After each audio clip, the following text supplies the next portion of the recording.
नमस्कार, बहुत बहुत स्वागत आप सभी का इस न्यूज बुलेटिन में। आप देख रहे हैं खबर दोपहर और आपके साथ मैं हूं राजेंद्र देव।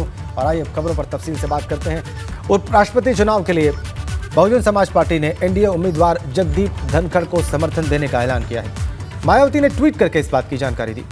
मायावती ने ट्विटर पर लिखा कि सर्वविदित है कि देश के सर्वोच्च राष्ट्रपति पद के लिए चुनाव में सत्ता और विपक्ष के बीच आम सहमति न बनने की वजह से ही इसके लिए फिर अंततः चुनाव हुआ। अब ठीक वही स्थिति बनने के कारण उपराष्ट्रपति पद के लिए भी दिनांक 6 अगस्त को चुनाव होने जा रहा है। बीएसपी ने ऐसे में उपराष्ट्रपति पद के लिए हो रहे चुनाव में भी व्यापक जनहित और अपनी मूवमेंट को भी ध्यान में रखकर जगदीप धनखड़ को अपना समर्थन देने का फैसला किया है तथा मैं आज औपचारिक रूप से इसकी घोषणा भी कर रही हूं। बता दें कि राष्ट्रपति चुनाव के दौरान बहुजन समाज पार्टी के प्रमुख मायावती ने प्रेस कॉन्फ्रेंस कर एनडीए की उम्मीदवार द्रौपदी मुर्मू को समर्थन देने का ऐलान किया था।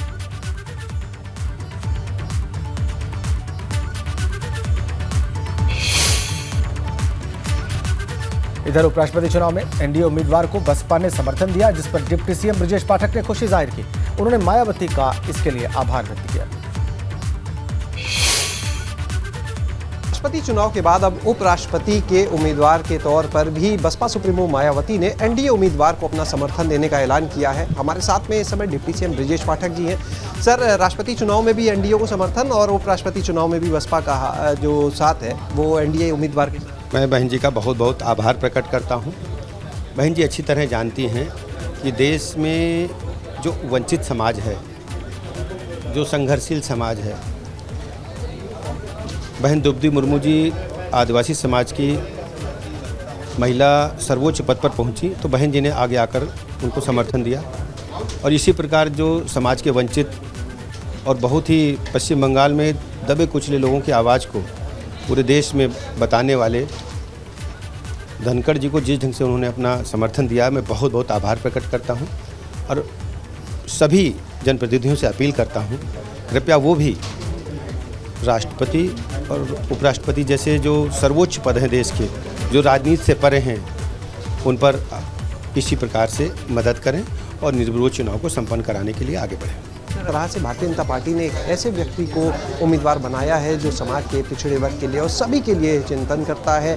बंगाल में उनकी भूमिका का भी उन्होंने जिक्र किया, निश्चित रूप से उन्होंने सहयोग दिया और ये भी अपील की कि बाकी जो लोग हैं वो भी समर्थन करें एनडीए के जो उम्मीदवार हैं जगदीप धनखड़ उनका। कैमरा सहयोगी प्रमोद के साथ शैलेश अरोरा, एबीपी गंगा, लखनऊ। अलीगढ़ मुस्लिम विश्वविद्यालय से जुड़ी हुई वहां पर अब सनातन धर्म की भी पढ़ाई होगी।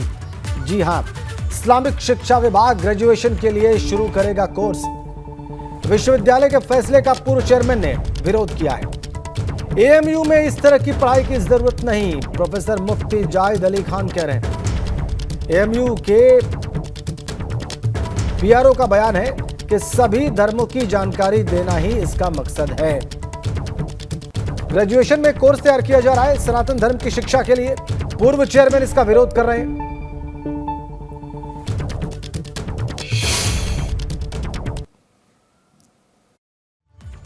नहीं है और इस्लामिक स्टडीज़ का ये काम नहीं है, बल्कि एक अलग से ऐसा डिपार्टमेंट होना चाहिए।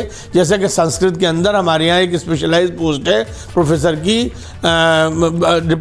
एक प्रोफेसर है पाली और बुद्धिज़्म का, तो एक बाकायदा डिपार्टमेंट होना चाहिए हिंदुज़्म की पढ़ाई का। हिंदुज़्म भी इसको लोग कह देते हैं, हालांकि हिंदुज़्म सही नाम नहीं है, वेस्ट का दिया हुआ नाम है। हमारे यहाँ इसका नाम है वैदिक धर्म, या इसका शाश्वत धर्म जो सही नाम है वो होना चाहिए, या इसका नाम हिंदू धर्म भी लोग कह देते हैं।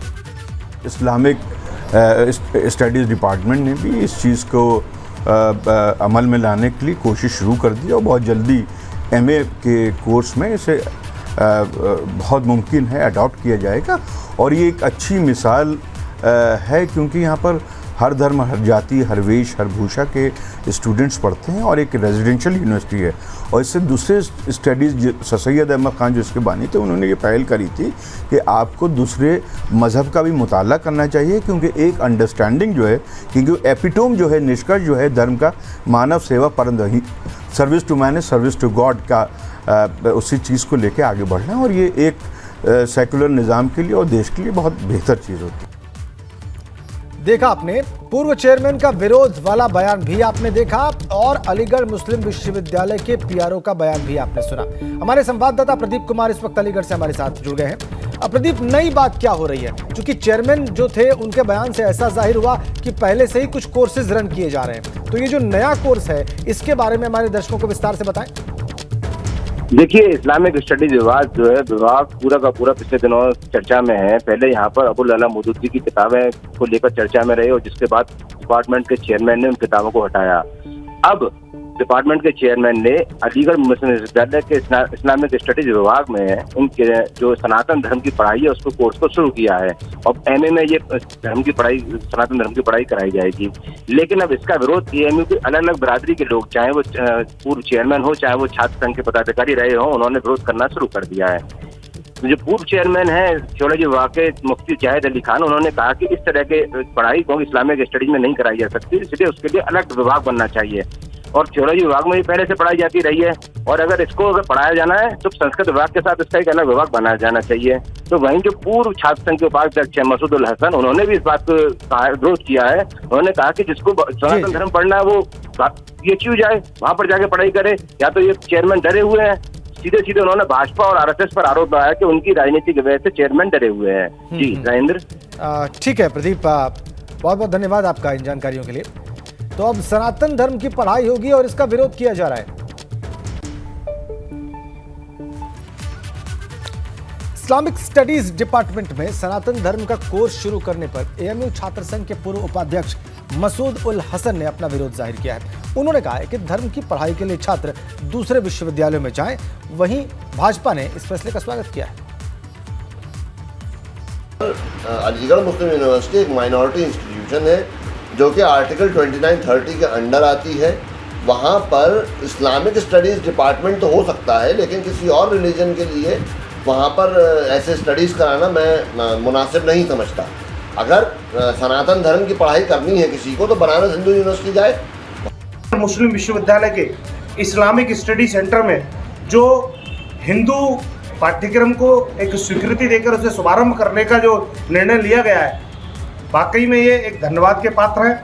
मैं एएमयू के कुलपति, एएमयू के जो इस्लामिक स्टडी के चेयरमैन हैं, मैं उनको बधाई देता हूं कि उन्होंने इस देश को एक सूत्र में बांधने का काम किया है। देखा आपने अलग अलग प्रतिक्रियाएं, आपने देखा समर्थन विरोध, आपने दोनों देखा। आगे बढ़ेंगे। कानपुर से एक बड़ी खबर है। श्रमिक कॉलोनी से हाउस टैक्स को लेकर बवाल हो गया है। भाजपा विधायक सुरेंद्र नैथानी और नगर निगम इसी मामले पर आमने सामने आ गए हैं। भाजपा विधायक सुरेंद्र नैथानी ने फैसले का स्वागत किया, क्षमा करें, विरोध किया है। भाजपा विधायक ने इस फैसले का विरोध किया है। नगर निगम आयुक्त ने मेयर के फैसले का हवाला दिया। इस मामले में कानपुर की मेयर ने पूरे मामले में चुप्पी साध ली है। बड़ी खबर कानपुर से। हाउस टैक्स वसूलने के मामले में भाजपा विधायक और नगर निगम आमने सामने। श्रमिक कॉलोनी जो है उनसे हाउस टैक्स को लेकर बवाल हो गया है कानपुर में। भाजपा विधायक है सुरेंद्र नैथानी, वो इसका विरोध कर रहे हैं। कानपुर नगर निगम ने एक प्रस्ताव पारित कर दिया है कि कानपुर में जो श्रमिक कॉलोनियां हैं उनसे अब गृह कर वसूला जाएगा। इसे लेकर बीजेपी के विधायक सुरेंद्र नैथानी विरोध में उतर आए हैं। उनसे बात कर लेते हैं। नैथानी जी, विरोध किस बात का कर रहे हैं आप? नहीं, विरोध नहीं, मैंने आग्रह किया कि नगर आयुक्त से मैंने कहा कि हमने कहा आप देख लीजिए कि आपके पास क्या संवैधानिक अधिकार है, प्रस्ताव आप किस चीज़ पर भेज सकते हैं, किस पर नहीं। किसी भी विषय पर प्रस्ताव भेज देना, इतनी सीरी कर लेना, क्या ये आपकी कार्य क्षमता पे, आपके ज्ञान पर प्रश्न नहीं खड़ा करता? एक नगर निगम के सदन को, जिसका मालिक श्रमिक कॉलोनी का श्रम मंत्रालय है, मालिक स्वामित्व उनके पास है, उस पर आप उन लोगों पर आप किराया टैक्स वसूलने की बात कर रहे हैं जो उसके स्वामी ही नहीं हैं। श्रम विभाग ने कॉलोनियों को निरस्त भी कर रखा है, क्योंकि स्वामित्व का मामला मैंने सदन में याचिका भी लगाई थी, मैंने माननीय मंत्री से भी आग्रह किया था और उसका परिणाम हुआ कि मामला याचिका समिति के समक्ष भी लंबित है, शासन में भी लंबित है और वो श्रमिक कॉलोनियों पे स्वामित्व का निर्णय आने के लिए कानपुर के कमिश्नर महोदय अभी जो डॉक्टर राजशेखर जी हैं, इनके अध्यक्षता में एक कमेटी बनी है जिसमें सभी जनप्रतिनिधि सदस्य हैं। इसकी रिपोर्ट शासन को जानी है, जिसके आधार पर शासन ने इस मामले का निस्तारण करना है। इस पर आप कोई भी प्रस्ताव पास कर देना, आप किसी धारा की, पता नहीं किस धारा की बात कर रहे हैं, 1960 की कोई लिखा पढ़ी अगर की गई है तो कुछ ना कुछ सोचा तो गया होगा ना। नगर निगम की आय को बढ़ाने के लिए भी स्रोत चाहिए होते हैं। नगर निगम कंगाल हैं बहुत सारे प्रदेश में। महापौर की भी सहमति थी, महापौर नगर आयुक्त ने इसको किया है, तो महापौर ने भी नहीं समझा क्या?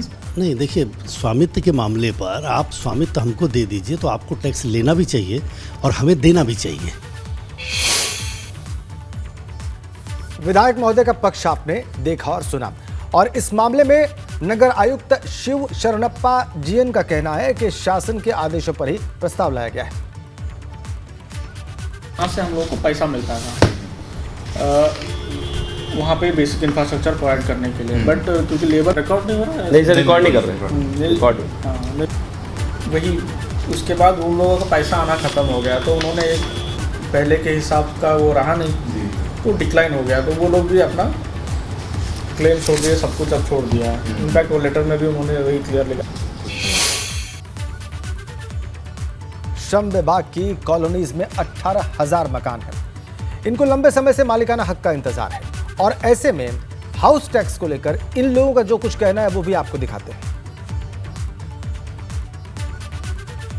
नहीं, गृह कर लगाना उचित नहीं है, और इसके लिए हमारे जो जनप्रतिनिधि हैं माननीय सुरेंद्र मैथानी जी, उन्होंने मुख्यमंत्री जी से भी मिलकर वार्ता किया है। इसमें श्रम मंत्री से भी उनकी वार्ता हुई है, और कमिश्नर के नेतृत्व में एक टीम गठित की गई थी, उसमें भी ये मुद्दा रखा गया था, और उसमें ये हुआ था कि जब तक स्वामित्व नहीं दिया जाता है तब तक जो है गृह कर नहीं लिया जाएगा। गाँव सामने ब्लॉक में ही हम लोग सन 55 से यहाँ पे रह रहे हैं, और जैसा कि अभी ज्ञात हुआ है कि गृह कर लिया जाएगा, तो जब तक आदमी के पास मालिकाना हक ना हो तब तक गृह कर नहीं लेना चाहिए। गृह कर तो हम लोग किराएदार हैं, मालिक तो हमारा जो है लेबर कमिश्नर है, तो हमें गृह कर की क्या बात। वैसे हमारे जनप्रतिनिधि लड़ रहे हैं इस बात के लिए कि पहले हम लोगों को मालिकाना हक दिया जाए, उसके बाद गृह कर दिया।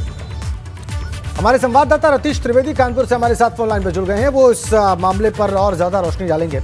रतीश, हमने सारे पक्षों की बात सुनी है, आप थोड़ा सा और इसको सरल करके हमारे दर्शकों के सामने रखें कि ये प्रस्ताव हाउस टैक्स लेने का किसका था, कैसे अप्रूव हुआ, और अब क्या स्थिति बन रही है। रतीश।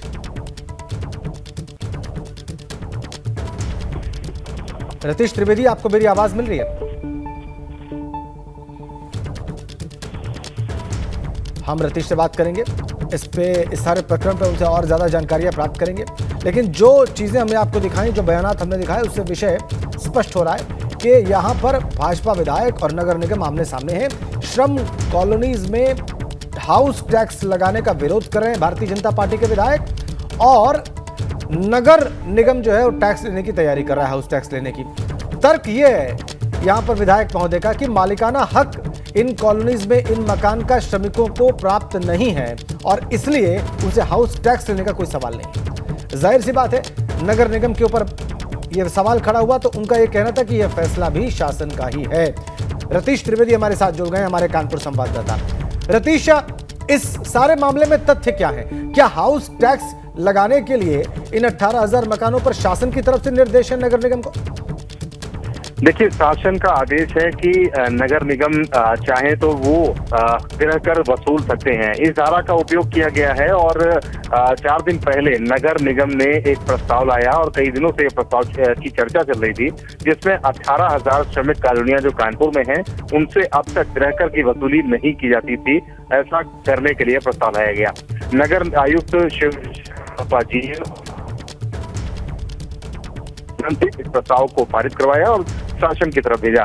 नगर आयुक्त का साफ तौर पे कहना है कि शासन के आदेश हैं, उन्हीं आदेशों का पालन करते हुए इस तरह का प्रस्ताव बनाया गया है, जिसमें महापौर से भी चर्चा की गई थी, और महापौर भारतीय जनता पार्टी की हैं। भारतीय जनता पार्टी के स्थानीय विधायक हैं, गोविंद नगर के विधायक हैं सुरेंद्र मैथानी, उन्होंने इसके खिलाफ मुखालफत कर,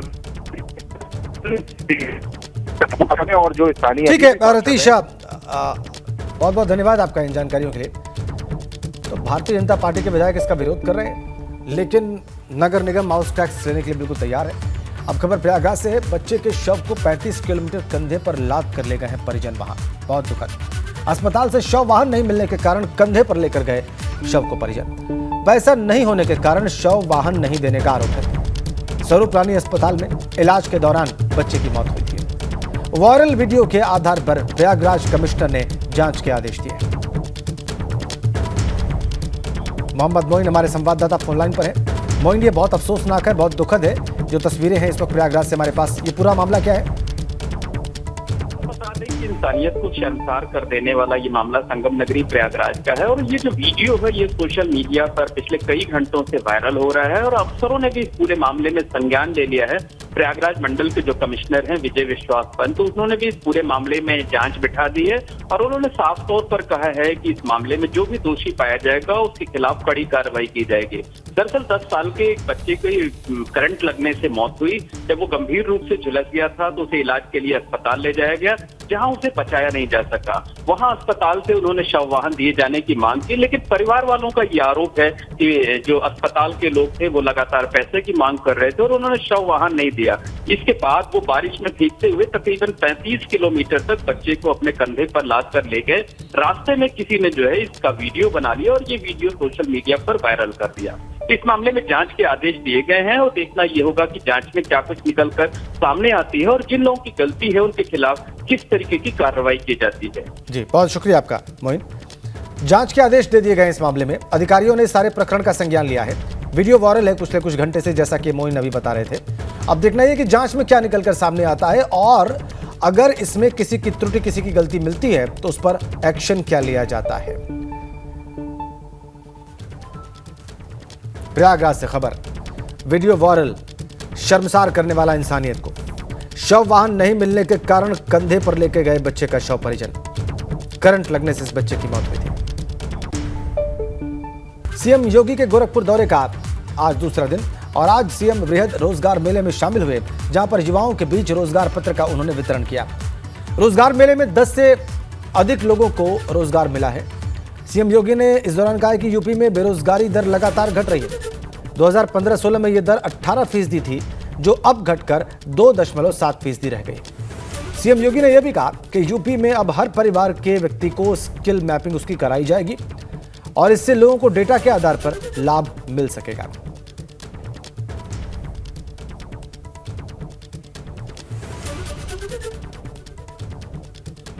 तो दूसरा दिन था आज मुख्यमंत्री योगी का गोरखपुर दौरे का। रोजगार पर उन्होंने बड़ी बातें कही। हर जनपद में उन्होंने कहा रोजगार के मेले लगने चाहिए।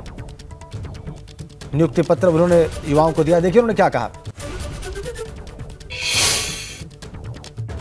देश के अंदर हर परिवार की स्किल मैपिंग, हर परिवार की, उत्तर प्रदेश के अंदर जितने परिवार होंगे उस हर परिवार की मैपिंग होगी कि वह परिवार शासन की किन किन योजनाओं को प्राप्त कर रहा है। जिन लोगों ने स्नातक की डिग्री ले ली है वे कंप्यूटर के बारे में थोड़ा जानकारी लें, टाइपिंग सीखें। क्लेरिकल जॉब में जो जाना चाहता है थोड़ा शॉर्ट हैंड का की जानकारी भी ले लें।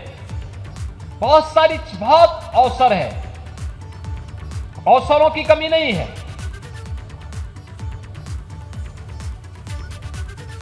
देखा आपने मुख्यमंत्री ने क्या कहा। इधर प्रतापगढ़ में राजा भैया के पिता उदय प्रताप सिंह समर्थकों के साथ धरने पर बैठ गए। एसडीएम कुंडा की अदालत के सामने उन्होंने धरना दिया। दरअसल शेखपुर गांव में सड़क के आर पार मस्जिद नुमा गेट बनाया गया है। इस पर उदय सिंह की मांग है कि इस गेट को हटाया जाए। शेखपुर की से बद्री को जाने वाली सड़क पर एक अस्थायी गेट बोर्ड लगाया गया है। इसमें उर्दू में कलमा लिखा हुआ है।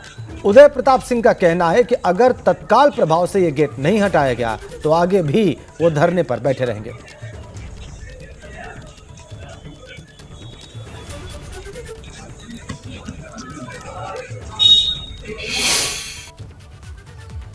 और एक बड़ी खबर बरेली से मिल रही है। हिंदू परिवार को जान से मारने की धमकी मिली है। जी हां, परिवार सहित 8 दिनों में जान से मारने की धमकी दी गई है इस हिंदू परिवार को। घर के दरवाजे पर धमकी भरा खत चस्पा कर दिया गया। धमकी भरा खत मिलने से यह परिवार दहशत में है। डर के चलते गांव से पलायन कर सकता है यह परिवार। पुलिस ने मुकदमा दर्ज कर इस मामले की जांच शुरू कर दी। घर के बाहर पुलिस फोर्स तैनात कर दी गई।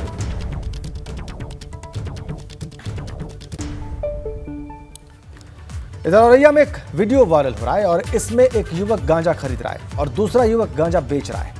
इस वीडियो में साफ देखा जा रहा है कि किस तरीके से युवक गांजे को सप्लाई करने से पहले युवक का नाम पूछ रहा है, किसने भेजा है यह भी पूछ रहा है। भले ही एसपी क्राइम को रोकने के लाख दावे कर रही हैं, लेकिन ये वायरल वीडियो पुलिस के तमाम दावों पर सवाल खड़े कर रहा है।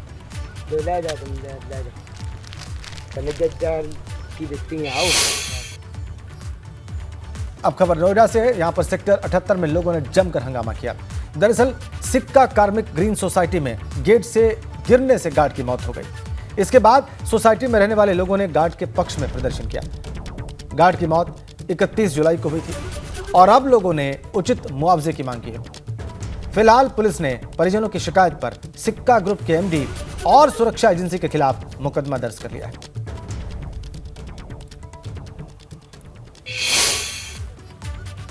नोएडा से आ रही इसी खबर के साथ इस बुलेटिन में फिलहाल इतना ही।